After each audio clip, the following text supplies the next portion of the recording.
Hi everyone! Today I received the Scrawlr box for the month of November. Let's see what's inside.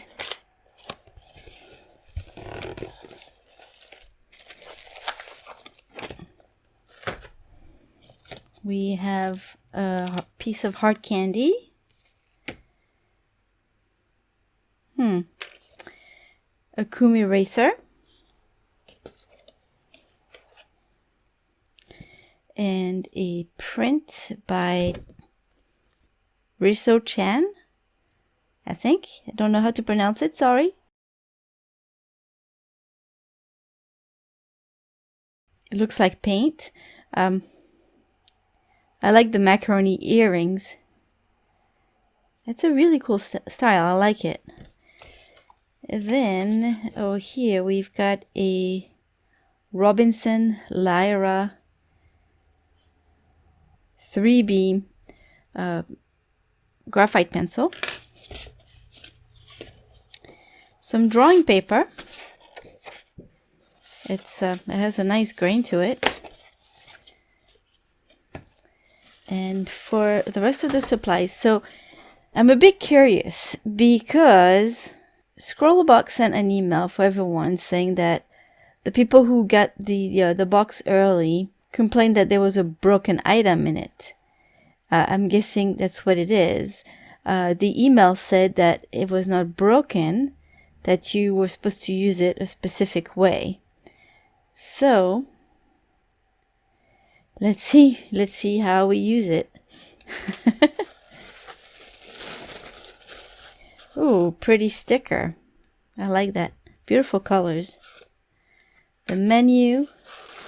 And holy cow, a Rowney AQUAFINE Gouache. This is why I'm making this sound. I'll show you. I just bought this to try it out, and I'm receiving this. So I see that there's a pink that I don't have, and the red, the crimson red that I don't have, cobalt blue that I don't have, ivory black that I don't have, and I end up with an extra white. So basically there's just a cadmium yellow that I have. So that's not too bad. That's not too bad at all. All right, let's see if there's anything else. There's nothing else in here. So I think they're the same size tubes as the one that I bought.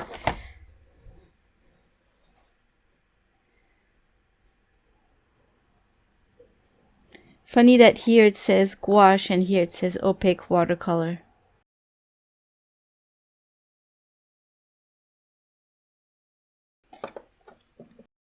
Now look at this. That's even better. It's not the same cadmium yellow. This is a cadmium yellow hue and this is a deep hue. So besides the white, I don't have any of these colors. It's perfect. So I went on their website and they seem to be pretty light fast, which I'm pretty happy about. You get the pigment information here, along with the name of the pigments, which is unusual.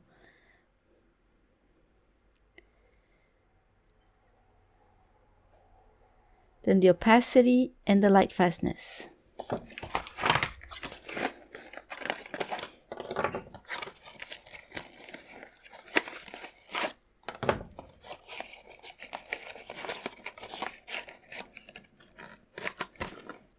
Oh.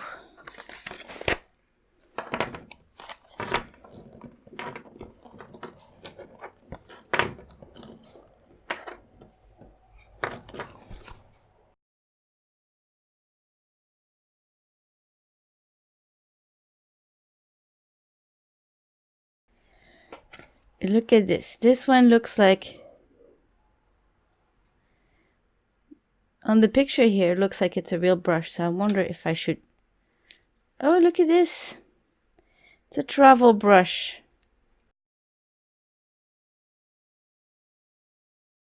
And this is a scraper in the end. That's neat. It feels a bit flimsy, but it's a travel brush, so.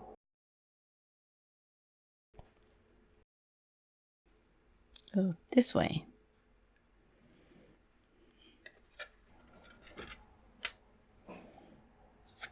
And this month's challenge is Face of Emotion. And these colors will be perfect to paint a portrait. I can't wait. My only concern in this box is the paper that's pretty thin. And I don't think it'll stand the water that I'm going to use with the gouache. We'll see. I used one of the 2 pieces of paper to try out the gouache, and I was surprised to read in the description that it was actually watercolor paper. It's 220 grams cold pressed paper by Bockingford, and it feels so thin, almost like rice paper. I mean, I'm pushing it a little, but you know, when you use water media, it's just too thin to use, basically, in my opinion. Also, I thought that the texture was pretty grainy for cold pressed paper, but maybe that's because it felt thin also, so it kind of exaggerated the grain in my eyes. Anyway, the first color that I put down looked very pretty. It's a nice opaque yellow. The thing is, as I put the other colors down, going down the list, they felt less and less opaque. And then coming down to the blue is definitely not opaque. So the tube says it is opaque, but no, it isn't. And I found that it was pretty hard to spread the colors on the paper, and I think it's because of the brush. The brush is very soft. The bristles are beautiful, but I wouldn't use that for gouache. I would use something that's a little stiffer. And back to the colors, when I got to the black, it was nice and opaque, but it was not like that deep dark black that I usually get from my professional gouache. But no matter, I was excited to paint with a gouache anyway. So I tried to do some overlapping of the colors to test the opacity a bit more, and I was pretty disappointed because they're not really that opaque. I'd say most of them are either semi-opaque or like the blue, it's more like transparent. Also, the paper is very, very thin, and even without using too much water with my brush, it rippled, and I didn't really like that. I let the colors set for a day and I tried to lift them off the paper, and it worked really well. They lift really easily. Also, the paint was very easily re-wet on the palette, the paint that was dry from the day before. I also tried to do some swatches with a lot of water, using them more like watercolors, and it seemed to work much better. First, it worked better with the brush because, like I said, the brush is more suited for watercolors. The gouache without too much water is too thick for it to push it around, but it worked very nicely if I added a lot of water. And second, the paint also spread much better, much easier on the paper with more water. So I found it hard doing my swatches to do some thick, opaque swatches. Now, because the last 3 videos were very challenging for me, I didn't enjoy those challenges as much as I usually do because either of the quality of the supplies that I used or the themes. I decided that I was going to cheat this time. First of all, I didn't want to use the paper. I knew that I was going to struggle with it because it was too thin for me. Second, because I wanted to use the paint as gouache, meaning thick and opaque, I didn't want to use the brush that came in the box. So I grabbed the watercolor sketchbook by Canson. I had used it before to paint a gouache portrait, so I already knew that the paper would work well. It's 140 pounds. And then I used the brush that I usually use when I paint with my gouache. This way I knew I can give the Rowney AQUAFINE Gouache a fair try. So I started with a mix of the white and the flesh color, and I covered the whole face and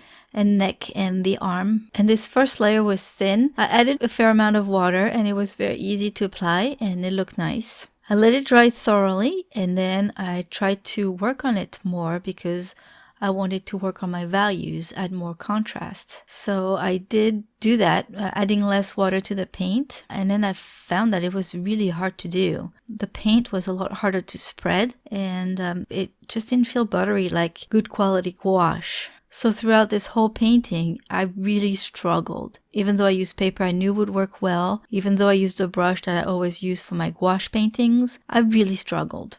To do the details, I ended up using the Royal Talens brush that came in the box, and when I rinsed it in the water, it just came apart, so I ended up with half of my brush in my cup of water. Thank goodness it was not a very big cup of water. I was able to retrieve it easily, but to me it says that it's not very sturdy. It feels flimsy. As I mentioned earlier when I was opening the box, I said that I was surprised to see that the tubes say gouache and right next to it, it says opaque watercolor. Gouache and watercolor is not the same thing. An opaque watercolor would be more watercolors you'd find in the East, like the Gonzai Tombi watercolors. They're good quality watercolors, but they're a lot more opaque than the Western watercolors. However, they're not so opaque that you'll call them gouache. They're two different mediums. Using this paint today, I would believe that they would be more like opaque watercolor. Not very good opaque watercolors, but I think they work much better with more water than they work using them like gouache. But yeah, I really didn't enjoy using them, unfortunately. So that's it with my experience today. Thank you all for stopping by. If you like this video, please give it a thumbs up. And if you're new here, please consider subscribing to see more.